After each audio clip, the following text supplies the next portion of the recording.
Senhoras e senhores, boa noite. É com enorme satisfação que recebemos a visita do senhor Disseu Moreira. Ele é psicólogo, pedagogo, palestrante, psicoterapeuta, escritor, apresentador do programa Missão Educar pela rede UPTV e membro efetivo da Sociedade Brasileira de Obiose. O tema da palestra, saúde emocional, o estresse conta gotas. Tenhamos uma boa palestra.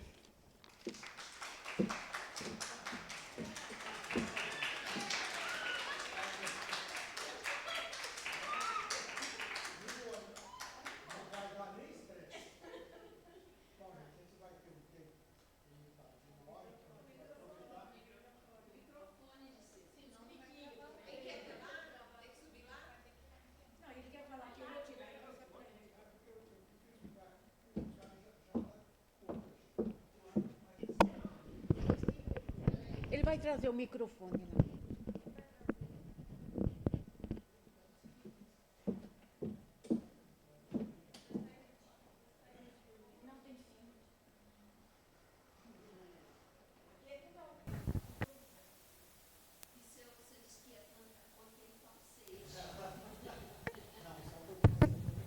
Oi.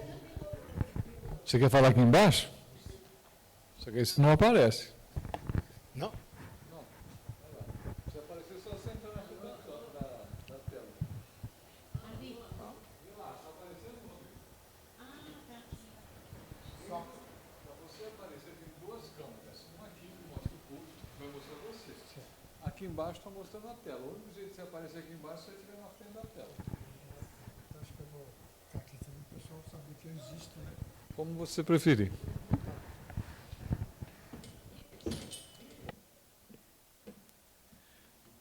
Bom, gente, nós vamos então falar um pouco sobre a questão da saúde emocional, como o estresse conta.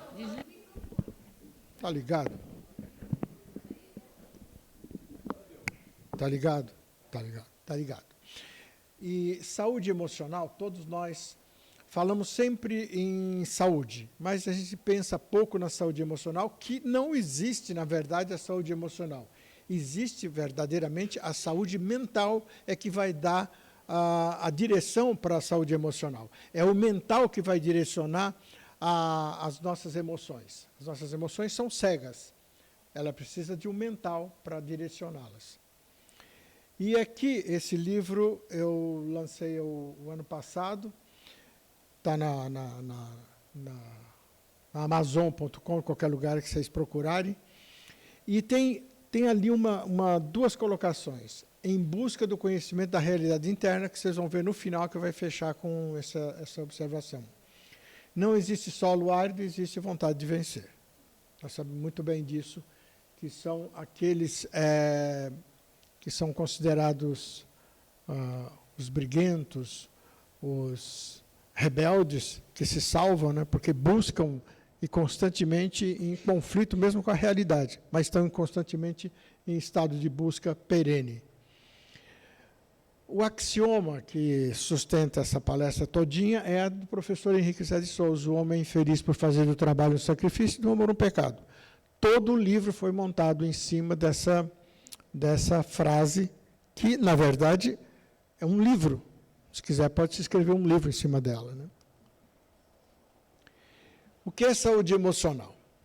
Segundo a Organização Mundial de Saúde, OMS, define como estado de bem-estar no qual o indivíduo realiza suas próprias habilidades, lida com os fatores estressantes, vocês viram que eu frisei, normais da vida.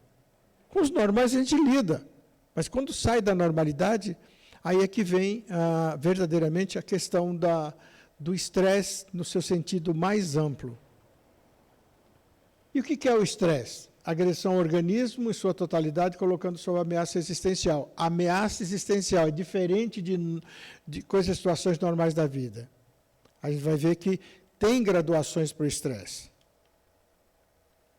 Coloquialmente, o ritmo de desgaste provocado pela vida moderna e, literalmente, envelhecimento precoce. Toda pessoa que é submetida a um estado de estresse constante, a tendência dela é envelhecer precocemente, porque ela está em constante estado de vigília, em constante estado de luta. Muitas vezes lutas são até reais. Mas por que algumas pessoas será que passam por isso tudo e não perdem tanta energia? Aí nós vamos ver aqui que a energia não é só física, a energia de vitalidade está contida no nosso setenário. E o que é o estresse conta-gota? Então, eu vou contar para você o que é estresse conta-gota. É você, por exemplo, você saiu daqui de São Lourenço para ir até São Paulo, são 300 quilômetros. Você sai daqui, quando chega mais ou menos na metade do caminho, você percebe que o combustível passou da metade. Como é isso? Aí você olha, você está com o freio de mão puxado. Desgastou uma série de equipamentos do teu veículo, inclusive os pneus. O que é esse freio de mão puxado? Eu saio daqui invocado com o irmão, que eu briguei com o irmão, que eu discuti com alguém, que eu não estou legal, que eu não resolvi, e eu vou o caminho todinho resmungando. Esse é freio de mão puxado. Aí, esse estresse conta-gota é gotinhas mesmo que vão caindo, e quando você observa, o tanque se esgotou. Esse tanque representa aquilo que o Criador também pode ter nos dado como uma fonte da vida. E essa fonte da vida a gente gasta, a gente administra, ou gasta, uns gastam mais rápido, outros gastam menos. Depende de como cada um administra. E depende, obviamente, como cada um foi preparado para enfrentar esses obstáculos da vida. E o estresse tem fases, 3 fases. A primeira fase dele é a fase do alerta. O alerta é mais ou menos assim: aconteceu um problema. Você está sabendo o que aconteceu, mas você não entrou em contato verdadeiramente com ele ainda. Você só, mais ou menos, sentiu o impacto daquele momento. Na segunda fase do estresse, é a fase da resistência. Nós temos uma tendência a resistir, a ceder ou lutar.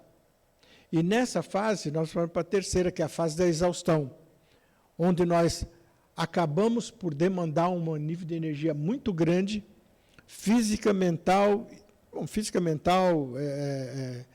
energia de vitalidade, que a gente gasta bastante nisso. Então, essas 3 fases. Vou dar um exemplo para vocês. Uma pessoa sai daqui e vai morar, por exemplo, lá no Serra Talhada, no interior do Pernambuco. Calor de 40 graus. Quando ela chega lá, o primeiro impacto é a primeira fase, alerta. Nossa, faz calor aqui, hein? Na segunda fase, ela tenta se adaptar. Se ela não se adapta, daqui a pouco ela está voltando. Ou ela vai viver o tempo todo lá reclamando: aqui é calor demais, ninguém suporta, o que esse povo aguenta. Então, essa pessoa está em constante estado de estresse e ela entra para a fase de exaustão, porque o estresse conta-gota, todos os dias ela está reclamando porque faz calor demais lá, é exagero. E ela acaba, sem perceber, desgastando-se com relação a essa mudança e retorna. Quando retorna, vai ter que ter uma nova readaptação à realidade dela. E aí, constantemente. Nós não vamos ver exatamente por que essas coisas acontecem, né? Olha essa imagem. O que essa imagem desperta dentro de você? Provoca um impacto. Não sei qual é o impacto. Para cada um de vocês é diferente estar olhando para essa imagem. E depois, olha essa imagem. É um impacto diferente para cada um. Essa imagem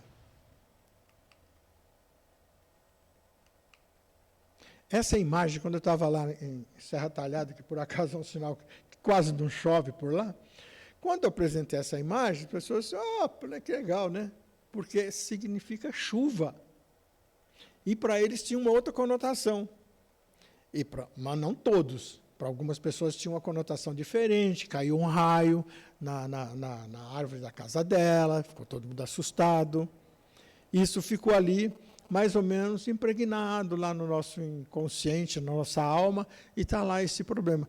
Mas quando mostra isso daqui, todo mundo fala: não, também não.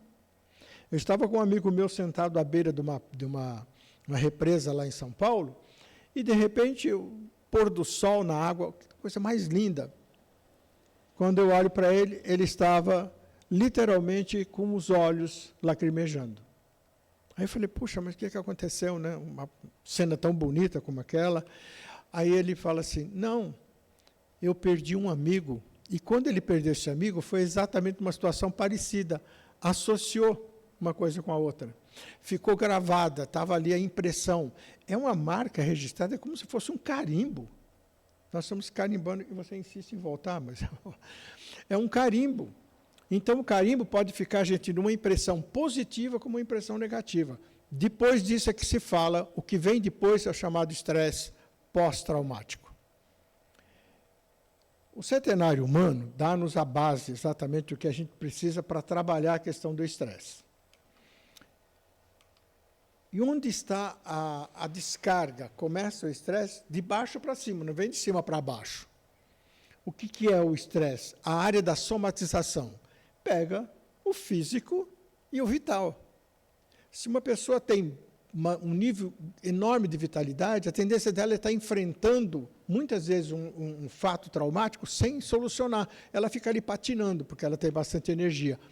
Dependendo dos temperamentos, as energias são distribuídas de uma forma diferente. Então, aí é que vem a somatização, é a área de somatização. Mas de onde é que vem? A área vem exatamente da psique, da emoção, da alma. A alma é a sede dos sentimentos. E quando ela descarrega essa quantidade de energia, ela descarrega sobre o corpo, em forma de hormônios. Se a alma está doente, o físico adoece. Se o físico adoece, a alma também adoece. E se a alma adoece, ali está a sede da emoção e a sede da razão, que é nós chamamos Buddhi Manas aqui, né? Nós chamamos de Kama Manas, são o corpo do desejo com mais o mental. Os dois em si não estão se entendendo ao ponto de poderem negociar com o inconsciente, ou negociar com os aspectos da psique, para regularizar, para encontrar um ponto de apoio. Não, por quê? Porque, sendo a emoção um ponto de energia volátil, e é uma energia poderosa, essa energia pode tanto destruir como construir. Ela destrói, porque ela é cega. Ela não tem que enxergar. A emoção não tem que chegar para você e falar assim, não, eu estou... Não. Quem vai fazer ela enxergar, quem vai dar o olhar para ela, é exatamente a nossa razão. Mas o mental concreto não dá conta. Aí nós temos que encontrar que ele é apenas um mediador. Nós precisamos encontrar a área da solução do conflito que vem no mental abstrato, que é a capacidade que o indivíduo tem de pensar, de analisar, de ponderar, de decidir.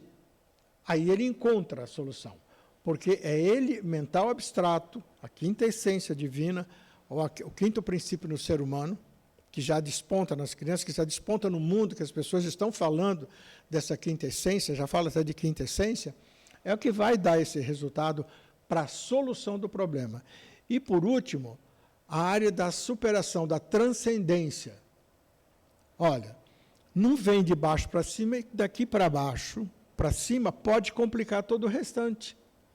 Se a pessoa, vocês já viram falar o termo muito comum, eu já falei isso aqui algumas vezes, fulano parece uma besta quadrada. A besta quadrada é quando ele está sem capacidade de pensar. Logo, a emoção domina. Descarrega a rede hormonal na corrente sanguínea. Adoece. Se adoece, piora, diminui, reduz o nível de vitalidade, que prejudica o emocional, que diminui a capacidade de pensar. E aí fica nesse quadrado, nesse quaternário, patinando o tempo todo.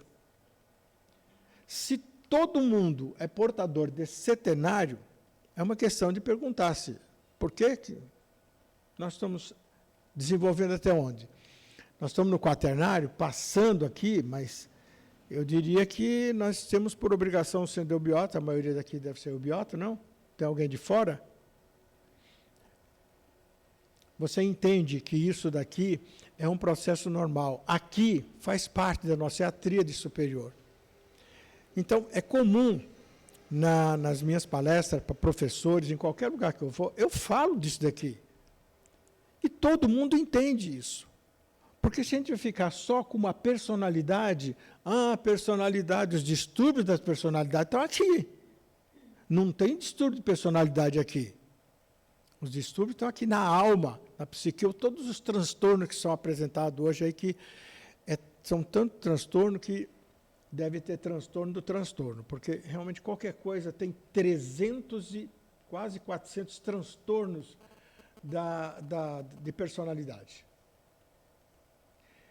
Se falar no CID, aí são quase 500, né? Então, se você for pensar assim, todo mundo tem um transtorno. Eu tenho um transtorno. Quem não tem transtorno aqui? Porque é o transtorno de sociabilidade. Qual é o transtorno? Ah, tem dificuldade, não gosta de ir para uma festa. Isso é transtorno?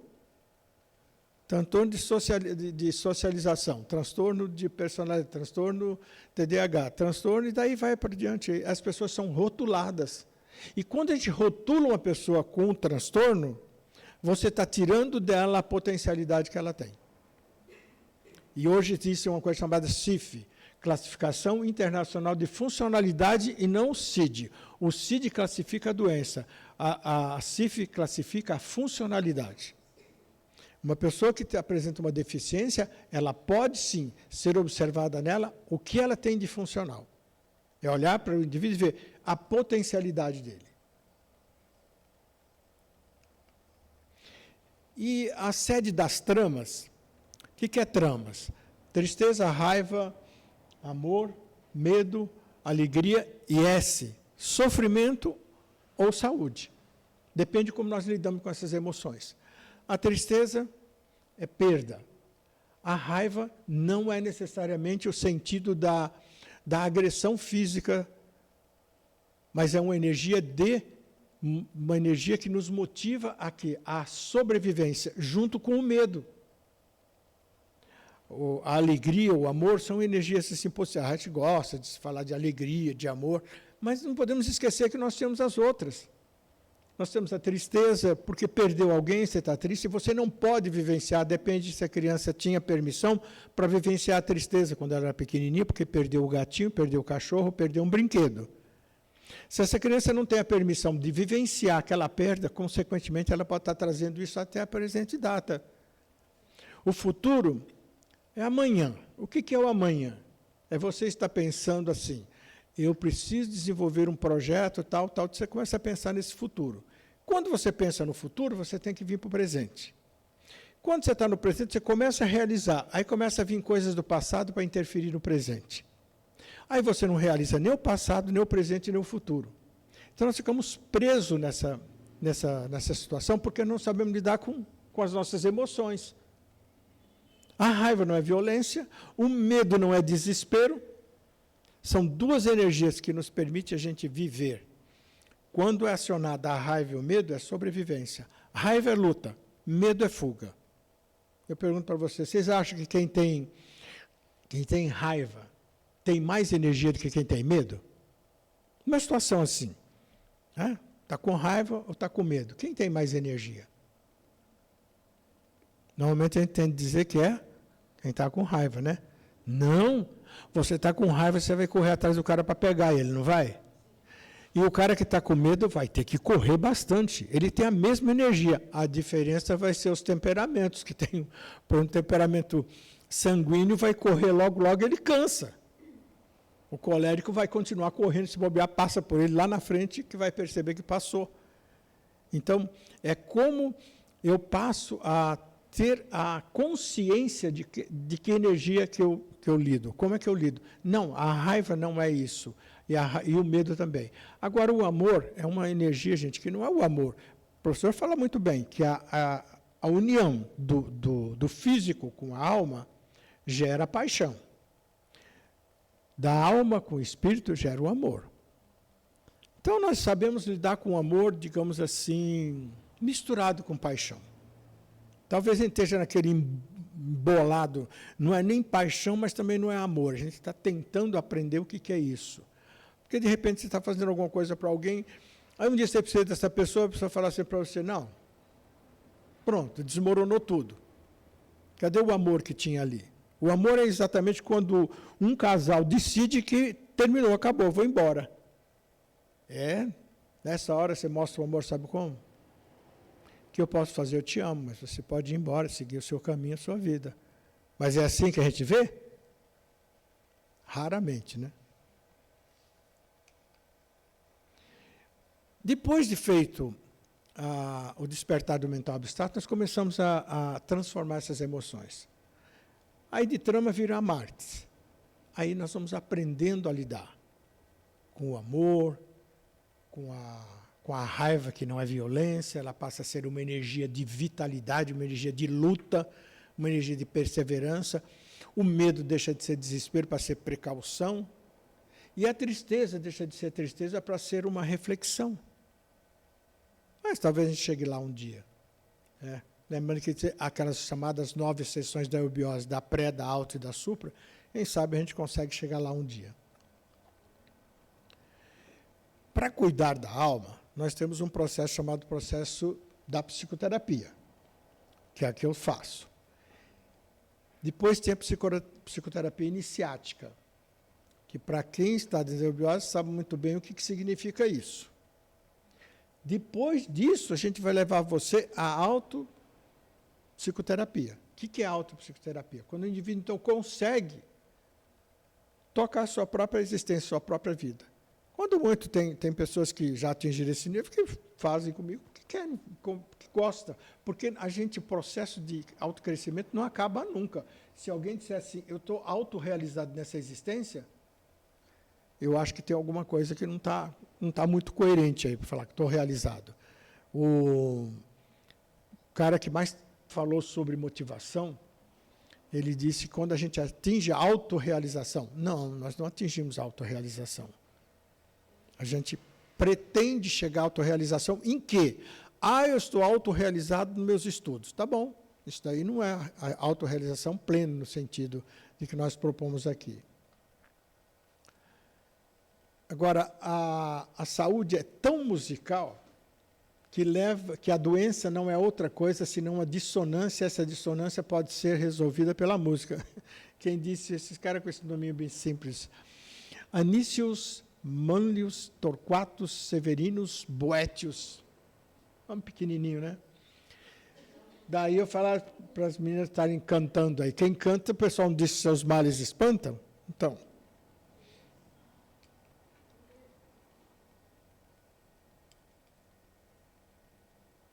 Não entrou? Tem som? Oi, tem som?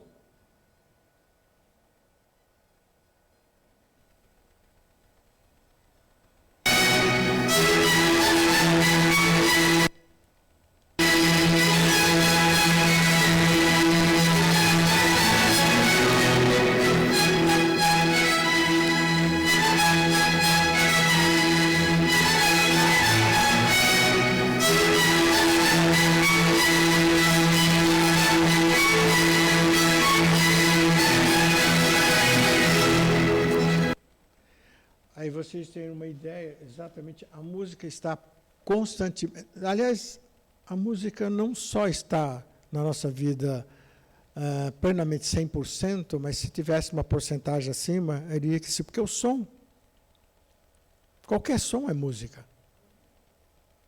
Há um barulho de uma cachoeira é música. Os pássaros, quando estão fazendo barulho, que barulheira, estão cantando. Tudo no universo canta. Desde o som dos primórdios, do chamado Big Bang, que já é uma outra história, mas o som inefável continua permeando as nossas mentes e os nossos corações. E aí esse programa foi interessante. Há 40 anos atrás, eu assisti a palestra de um médico que fala sobre esse programa, 40 anos atrás. Depois disso, eu pesquisei, não encontrei mais esse material, mas eu guardei ele comigo. Recentemente, eu encontrei algum resquício desse material. Mas eu achei muito interessante e mantive ele, e fiz algumas adaptações. É o chamado New Start, um novo começo. E para a gente começar a pensar como é que eu administro o estresse, a gente pode começar a partir do ponto de vista mais comum que existe, que é a partir da nossa consciência. Essa frase é fantástica. Faz do teu mental um arco, da tua vitalidade a corda, do teu desejo a flecha e dirige-a para este alvo eterno que é Deus. Mas aí, cuidado com o que você coloca na ponta dessa sua flecha. Né?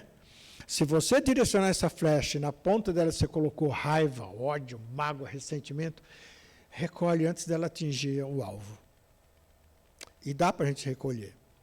Você soltou, não dá porque aumentar é tão rápido que não dá tempo de faltar. Mas já que você soltou, recolhe. Como é que a gente recolhe isso? Mandando uma outra flecha de amor, de carinho, de arrependimento. Às vezes acontece no trânsito. Você passou, o cara te deu uma conversa. Desgrapa. Você já emitiu uma onda de pensamento ali.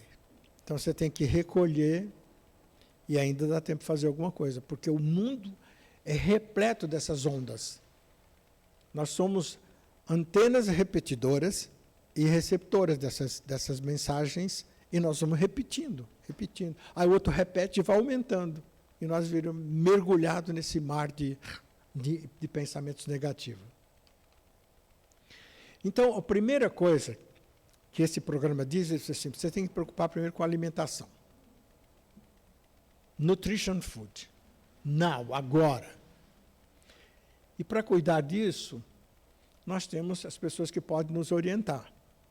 Mas a primeira orientação básica que existe, independente de qualquer nutricionista, médicos especialistas em alimentação, qualquer que for, a primeira coisa que você tem que aprender é se perguntar: se eu comi esse tanto e me fez mal, eu vou comer menos. E o organismo nosso também pede alguma coisa quando ele quer comer. Se a gente conseguisse ouvir o nosso organismo, talvez a gente contribuiria bastante com o nutricionista, ou com o médico que está dando a orientação para a nossa alimentação. Existem formas de alopatia, fitoterápico, homeopatia, acupuntura, a crenoterapia das águas aqui de São Lourenço, ozonoterapia, etc., etc. Tem várias formas de se cuidar. Mas é importante que a pirâmide alimentar, a pessoa siga, porque isso aqui é o mínimo, tem que ter um conjunto de que vai dar o respaldo para esse físico. Chupar uma laranja há 2 meses que está rodando para até chegar lá em São Paulo é uma coisa. Você está aqui em São Lourenço, você vir num sítio colher a laranja ou a mexerica do pé, é outra energia, a vitalidade dela é outra. Então, mexerica lá, que a gente nem sabe de quando veio, já até tem energia, tem, mas 30%, digamos assim. O E do New Start, exercício, respiração. Então, o exercício, aí a gente já começa a ver o exercício ligado à alimentação, já vai amarrando um com o outro. Isso daqui dá uma correlação muito boa com o centenário também. O pulmão tem 300 milhões de alvéolos cada um, e nós não tomamos conta quando nós respiramos, né? Já pensou 300 milhões? Fazendo todo aquele processo quando você está fazendo pranayama? Ou quando a gente está respirando? Claro, eu não preciso pensar, agora eu preciso respirar. Mas ter consciência da respiração é importante, porque ela pode nos trazer um nível de vitalidade através do pranayama. Ou através de um outro tipo de respiração, 4x4, qualquer uma respiração. Até aquela respiração, respira fundo, quando eles dizem, né? Respira fundo. Então, só aí nós já mandamos uma quantidade de oxigênio para o nosso cérebro que não está acostumado a receber tanto oxigênio, por isso a gente fica tonto. Fala, nossa, não vou fazer, não, eu fico meio... Claro, os neurônios estão recebendo pouco oxigênio, quando recebe, fala assim, o que eu faço com isso daqui agora? Então, se sente ali perdido, né? E o W, work, trabalho, jornada de trabalho. Aí já começa a ver jornada de trabalho, com exercício e com alimentação. Vai amarrando uma coisa com a outra. E aí a frase do professor. E depois de Confúcio, os homens perdem a saúde para juntar dinheiro e depois perdem o dinheiro para recuperar a saúde. É o que nós vemos. E olha, Confúcio faz um bocadinho de tempo que ele disse isso. E nós continuamos repetindo a mesma coisa.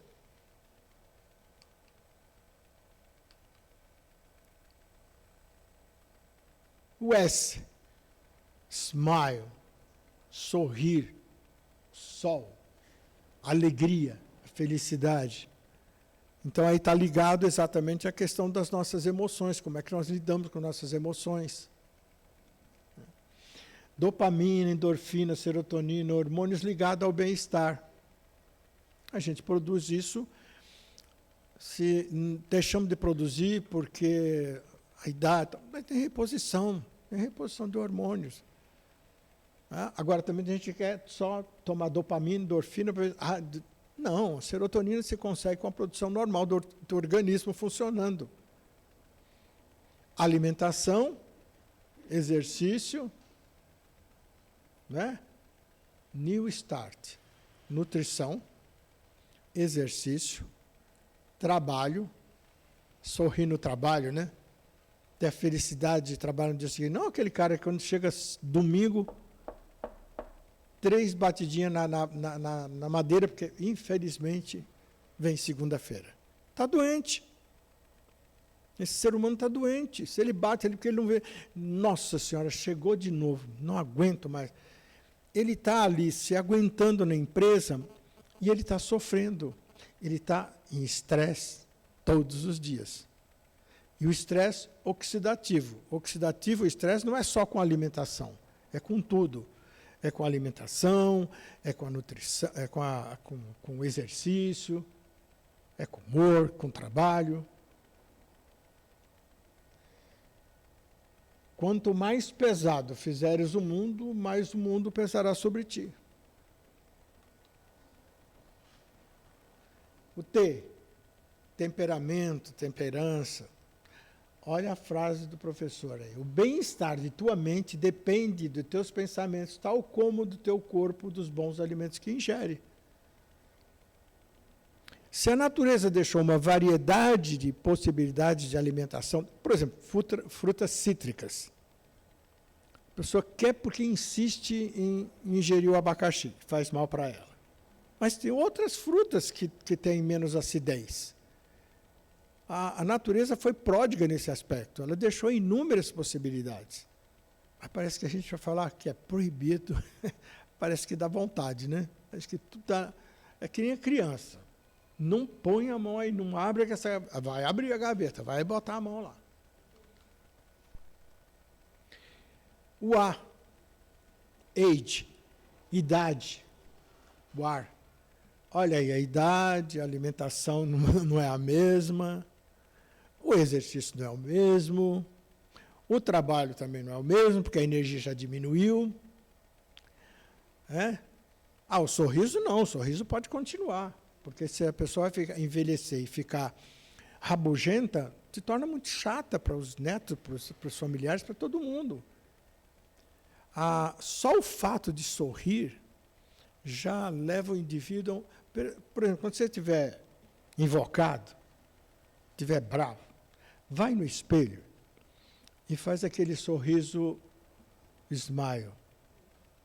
Experimenta fazer só isso. E só fazer isso já muda, porque você olha para a tua cara e fala, caramba, o que eu estou fazendo com a minha cara fechada desse jeito? Abre um sorriso. E interessante, não custa nada, né? A andropausa e a menopausa. Antigamente os homens viviam falando das mulheres. Isso é menopausa, isso é menopausa. Finalmente, né, mostraram para nós que nós temos a andropausa, que não é diferente. Não tem quase diferença.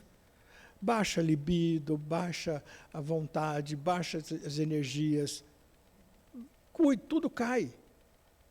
Então, o homem, agora, ele sabe que ele tem. Antigamente, tem muitos homens que nem sabem que tem, mas tem. E começa depois a encrencar com a mulher. Testosterona, progesterona, osteopenia, aí vem a osteopenia, a osteoporose, o desgaste e tal. Eu estou na casinha completando 79. É claro que eu não tenho a mesma estrutura de quando eu tinha... Não, quando eu tinha 70, não tenho a mesma. Quando eu tinha 75, eu não tenho a mesma energia. Agora... morro abaixo, tem que saber como administrar. Não, mas não tem jeito. A nossa vida é assim, ela vai numa ascendente, aquela força jovem, tal, está lutando. Quando atinge 40 anos de idade, vem a grande transformação da vida, que é a história do padre Antônio Vieira, do chamado estalo de Vieira. Aí nós percorremos uma faixa mais ou menos de estabilidade. Descansar um pouco. Aí vai naquela faixa estabilizada. Daqui a pouco, aí começa a decadência.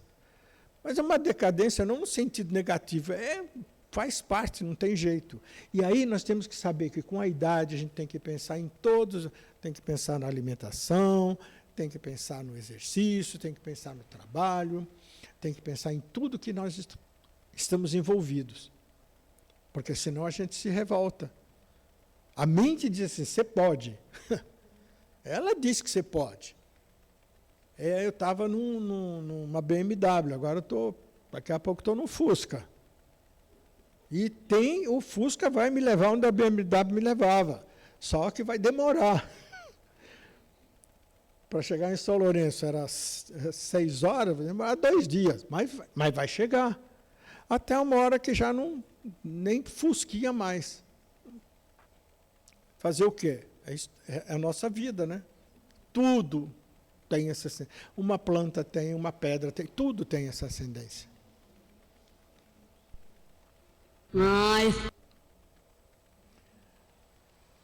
R, repouso, rest, sono, melatonina. Melatonina começa a produzir a partir do momento que está escuro.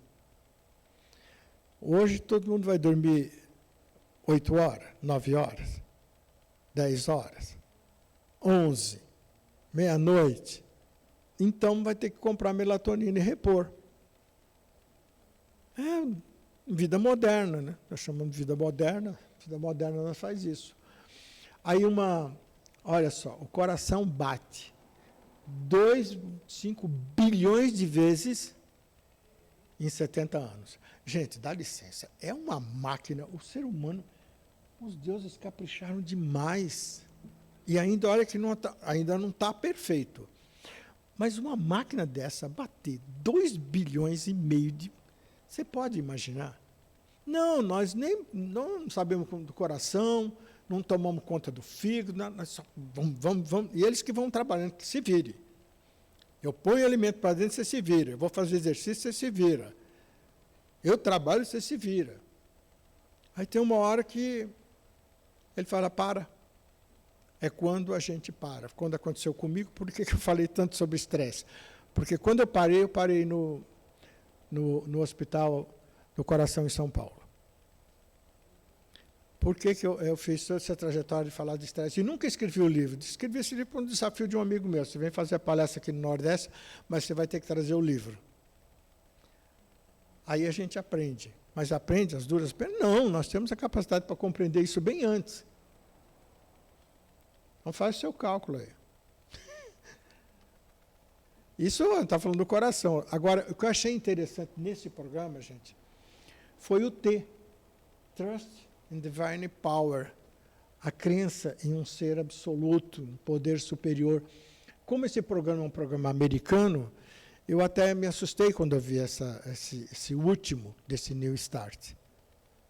Porque eu sempre falo, nós vivemos entre, vamos dizer, uma cadeira tem 4 pés. Com um pé só, você tem que se equilibrar bastante. Por exemplo, o financeiro, né? Você vai capengando, mas está segurando, mas tem uma hora que você precisa de um outro pé. A família. Ou a família em primeiro, depois você precisa de um outro para sustentar. Aí você precisa de um outro. E aí depois chega quando entra a questão da espiritualidade. Todo mundo que se dedica muito ao material, às coisas de conquista, que não busca a espiritualidade, não há um equilíbrio. Porque é os 2 pratos da balança. Você é o fiel da balança. Então você sabe. Tudo é polar, né?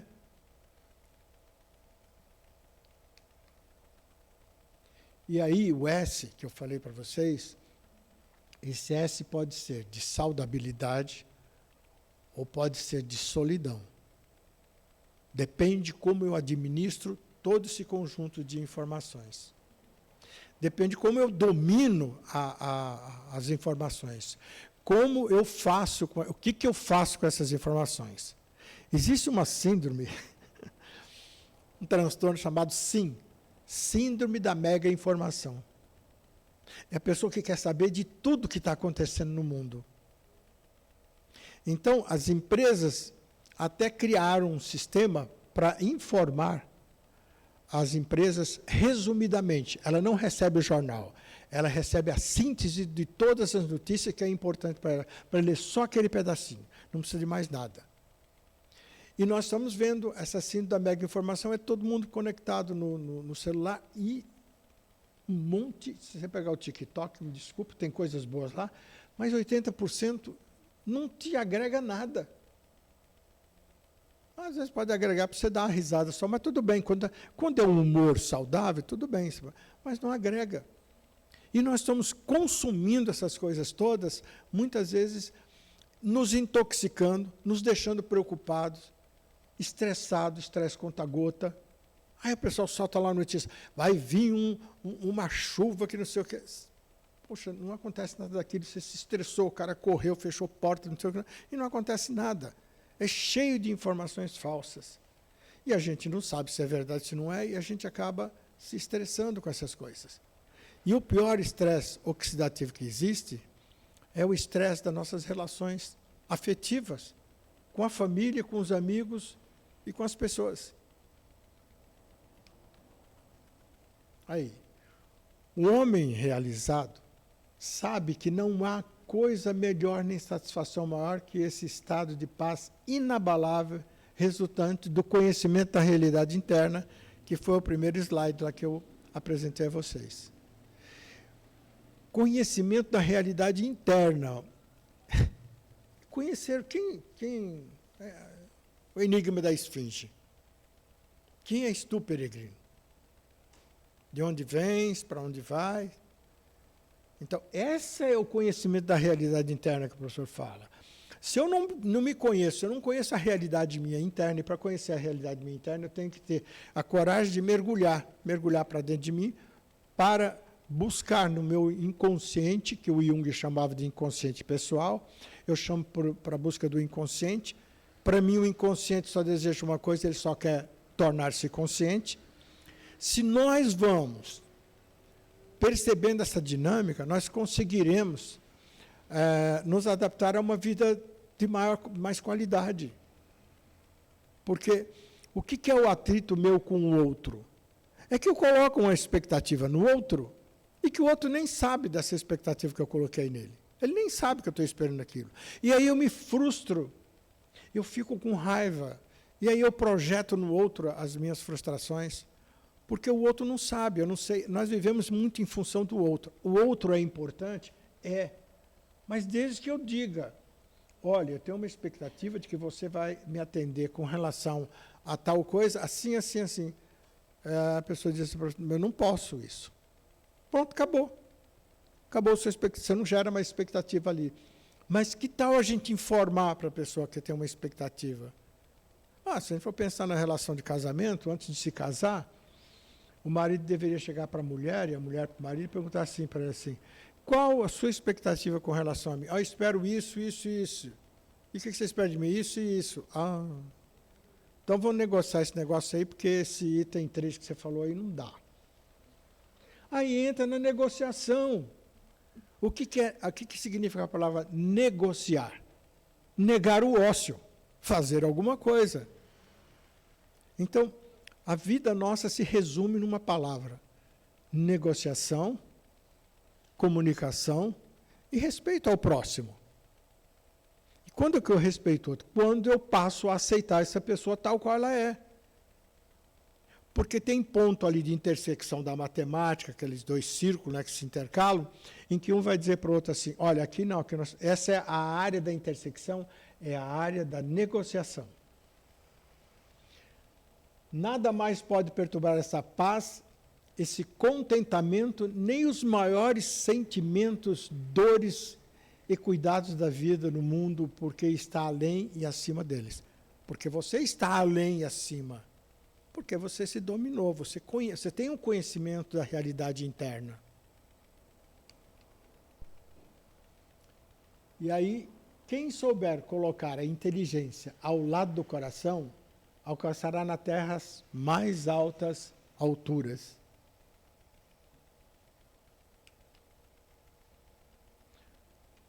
Deixa eu ver se entra aqui.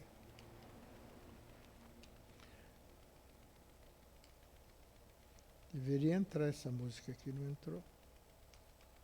Não entrou. Então aí, gente, eu encerro, inclusive até antecipado, porque começamos 9h15, né? Foi 9h15 que nós começamos, né?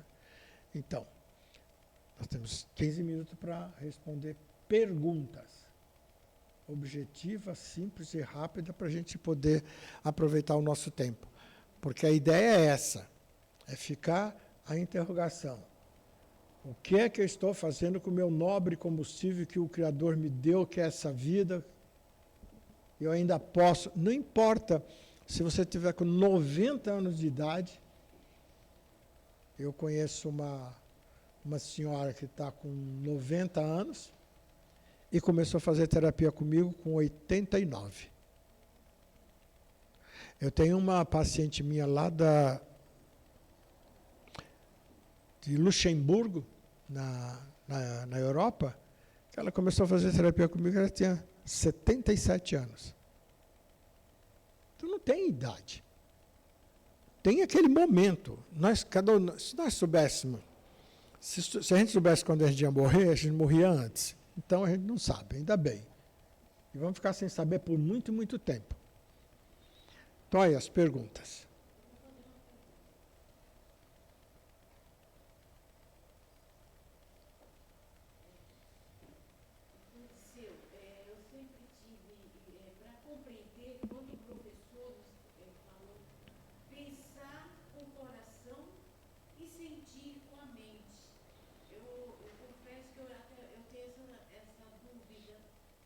Né?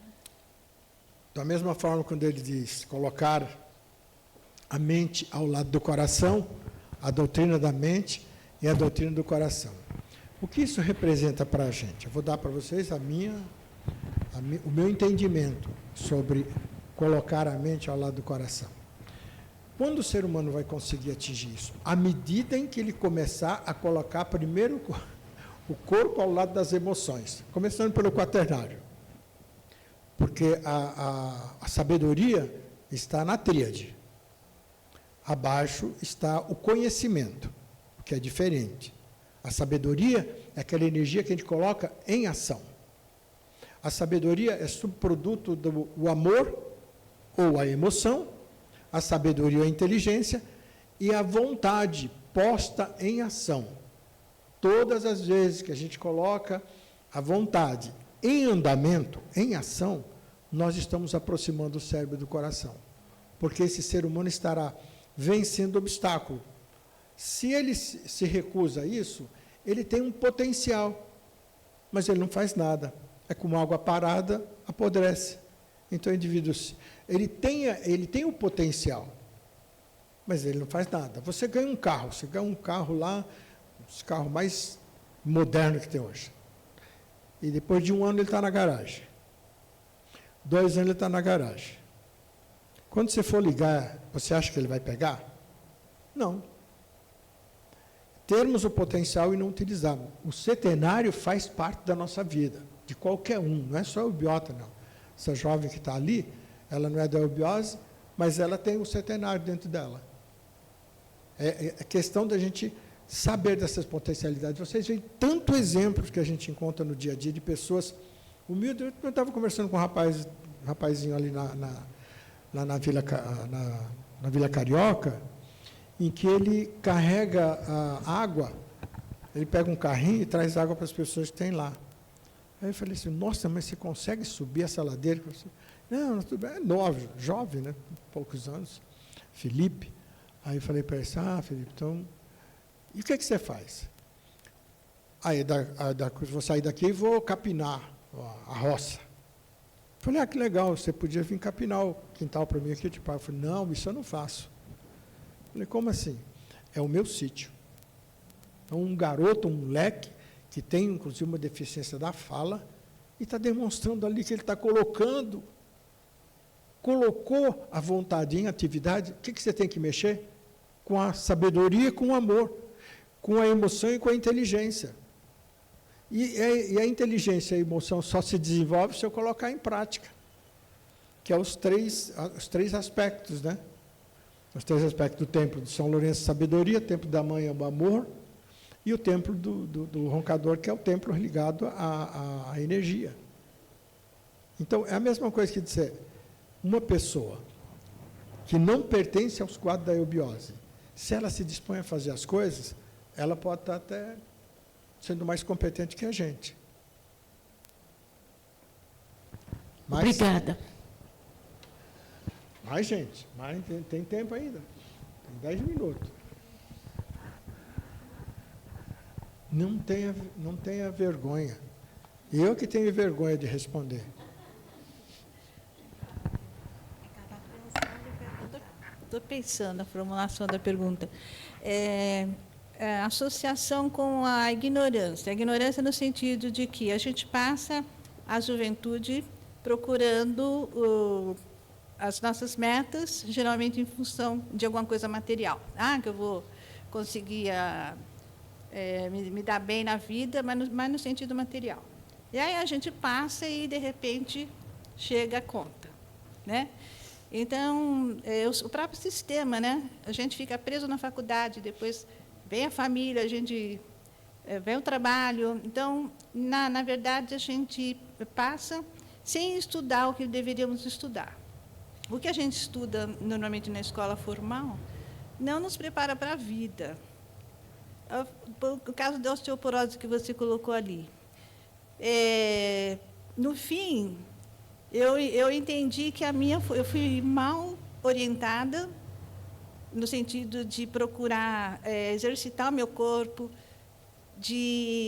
O estresse tem muito a ver com tudo isso, né? Que você está objetivando mais o estresse, mas é um conjunto de coisas que faz com que a gente, depois tenha que correr atrás do prejuízo do que a gente deixou de fazer, porque a gente não soube na hora certa, aí passou a janela, e a gente não tem como reverter isso. Okay. Mas a custa de a gente também estar no lugar certo, com a pessoa certa, para aprender o que fazer para reverter. A sua pergunta qual é? Então, que o sistema, que não é só a parte do estresse, o sistema faz com que a gente não desperte para o que deveríamos despertar. Ok. O sistema, a gente refere ao sistema, tanto quanto você chega no banco para fazer um negócio e a pessoa fala para o seu sistema caiu. E a gente nunca sabe que sistema é esse.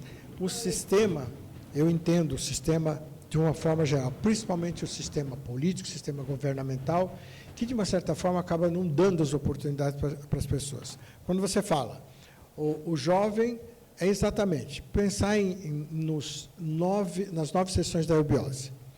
A pré-inteligência, a pré-emoção e a pré-vontade predomina na nossa humanidade, no povo brasileiro, mais do que você possa imaginar. Não deveria.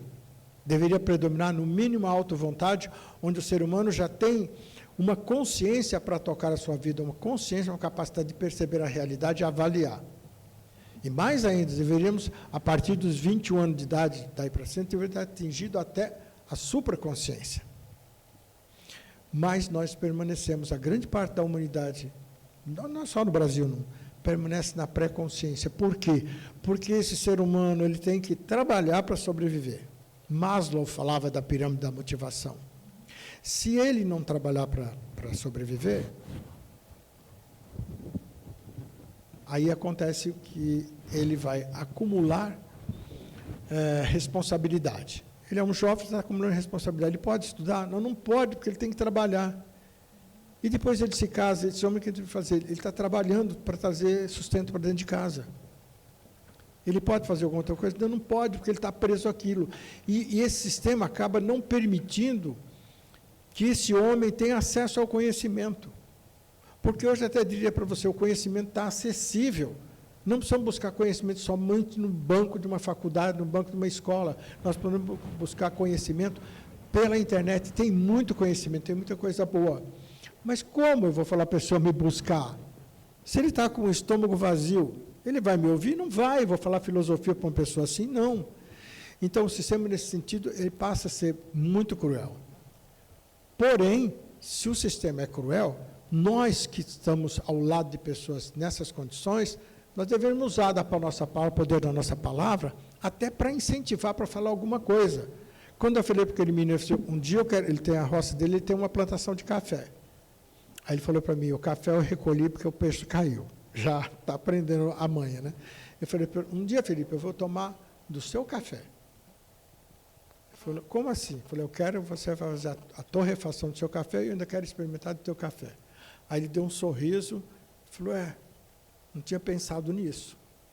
Então, a gente pode amenizar muito dos fardos. Não carregar o fardo para o outro. Aí, querer pegar o fardo de um aqui e levar, daqui a pouco você está carregando 3, 4 fardos, cai, se arrebenta todo, não consegue fazer mais nada por ninguém.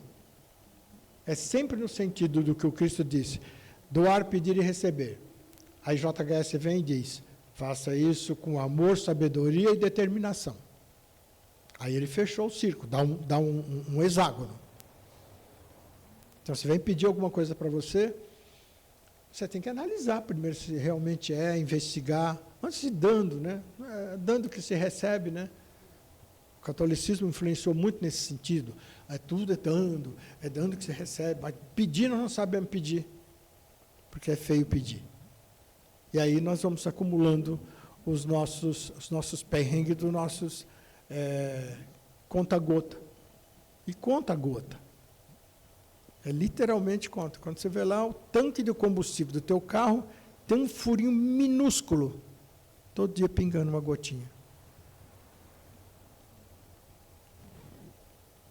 Mais gente?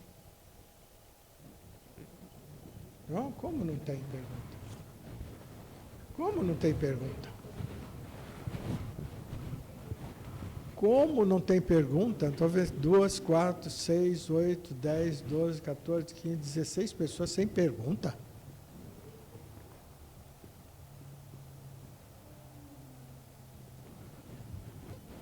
Eu ouvi essa frase na eubiose. Filósofo quer pergunta. Eu me considero, talvez não um filósofo, mas um semifilósofo de JHS. Não um filósofo que domina tudo, mas dominar tudo que o professor diz, não vai dominar. Dominar um conhecimento desse daí, só aquela frase dele ali, se dominar o conteúdo daquela frase que quer conhecer, você se torna um filósofo. Boa noite, professor. Boa noite. Obrigada por ter falado, dizendo que eu sou a moça, né? Que não faço parte ainda, pelo menos, da eubiose. Eu sou do Rio Grande do Sul. Nossa! Eu estou a passeio aqui hoje. Nossa! E essa palestra está sendo meu presente de aniversário. Pô!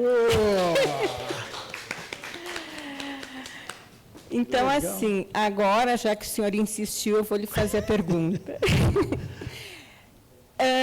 Levando todo o contexto, né, para a nossa realidade, eu queria lhe perguntar, em todos esses aspectos, nós temos como fiéis da balança, né, a opção de fazer escolhas.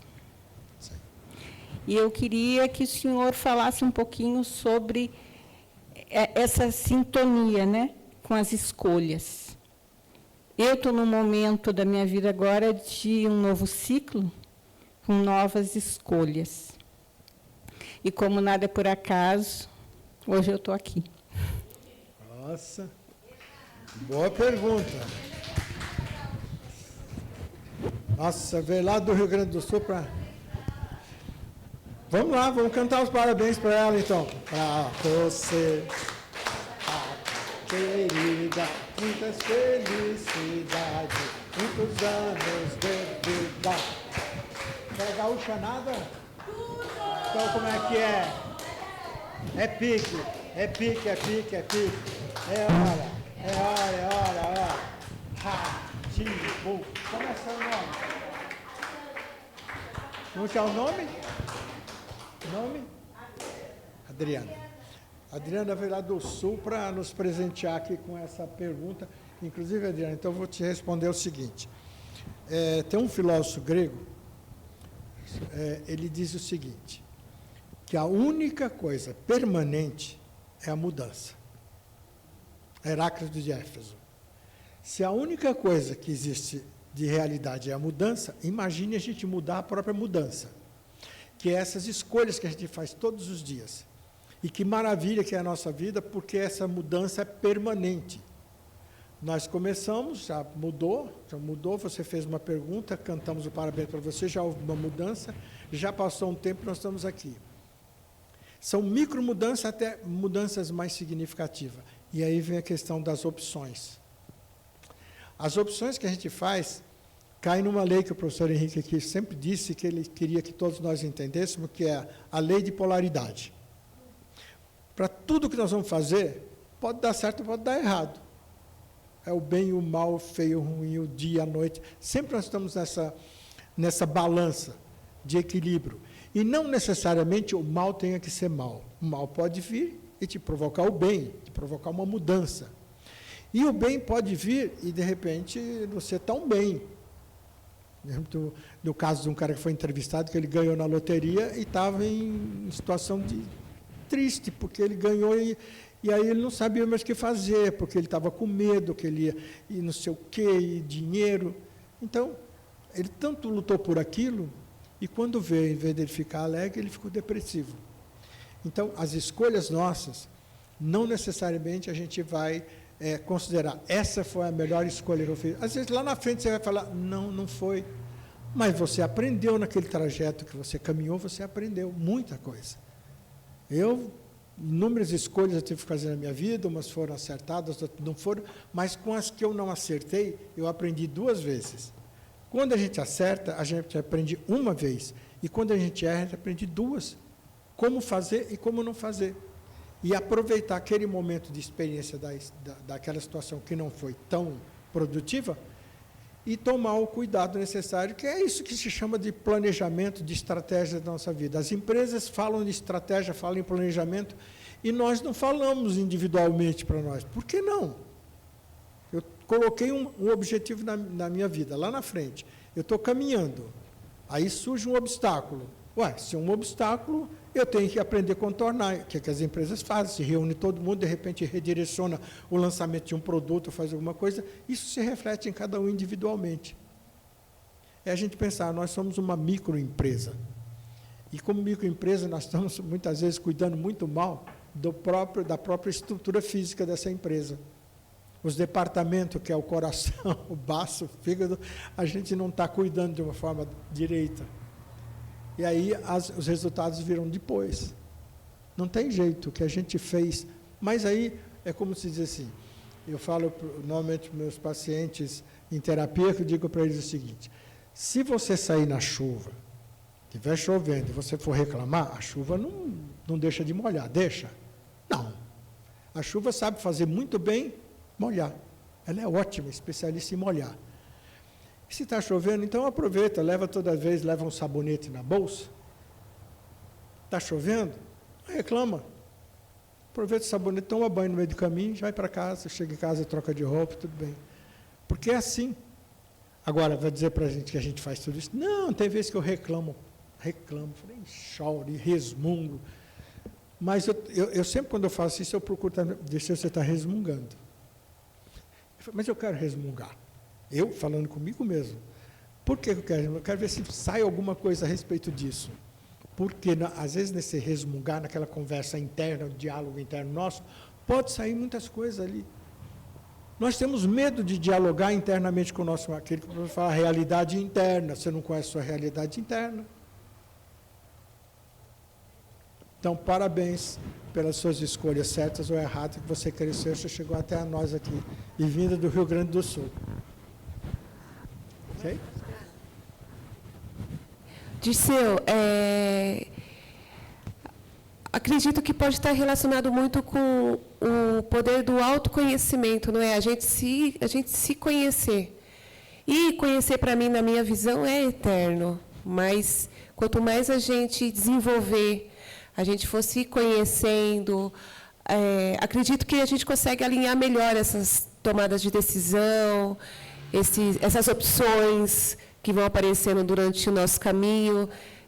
Isso que você colocou de que, às vezes, nem o errado pode ser tão errado assim, aparentemente, né? Pode ser uma opção errada, mas, no final, na realidade, não tem nada errado. É bem por aí? Na verdade, você colocou uma coisa que as coisas acontecem, de darem erradas ou não darem erradas, a aparência nos engana bastante. É aquela questão da figura fundo, chamada Gestalt. Quando você olha para uma figura, você tenta sempre equilibrar. Se tiver em desarmonia, se for aquela de encaixe de pecinha, e tiver faltando uma pecinha ali no meio, a tua tendência, você fica incomodado, é como se você estivesse querendo fechar, você faz uma Gestalt, você completa. Você pode ver, se um quadro tiver desarmonia na parede, assim, a tendência da gente é querer fazer ele, ou daqui a pouco você está olhando assim torto, porque esse momento de desequilíbrio é que dá para você a visão, é o contraste, a lei de contraste, então a lei de polaridade. Você só observa, você só sente o escuro quando tem o claro, que é a lei de contraste. E esses contrastes, se a gente observar na nossa própria vida, também existe.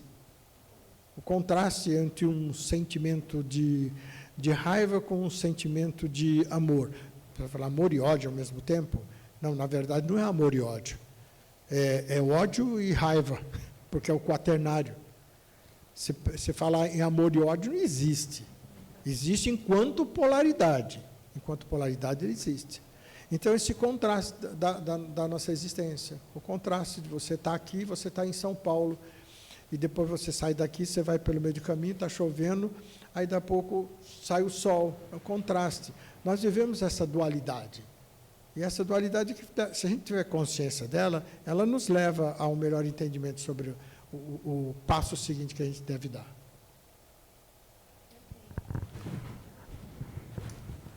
Bom, chegamos no nosso tempo e agradeço a todos pela participação e eu vou deixar aqui agora a próxima palestra vai ser a crise existencial que vivemos com o colega o Rafael Suma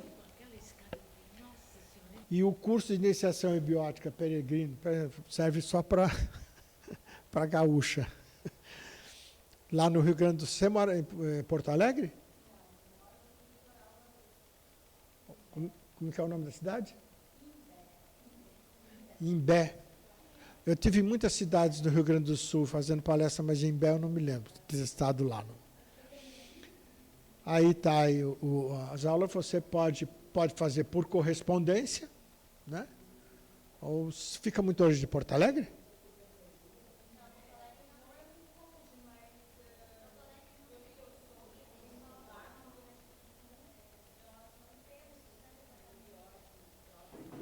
Não, você pode fazer.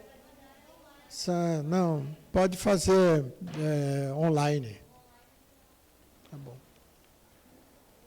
E aí, um QR Code. Se você quiser fazer um QR Code, se você quiser escanear, viu? Se você quiser escanear.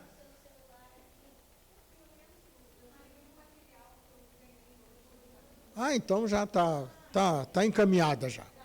Ok, gente, muito obrigado então para vocês e até uma próxima oportunidade.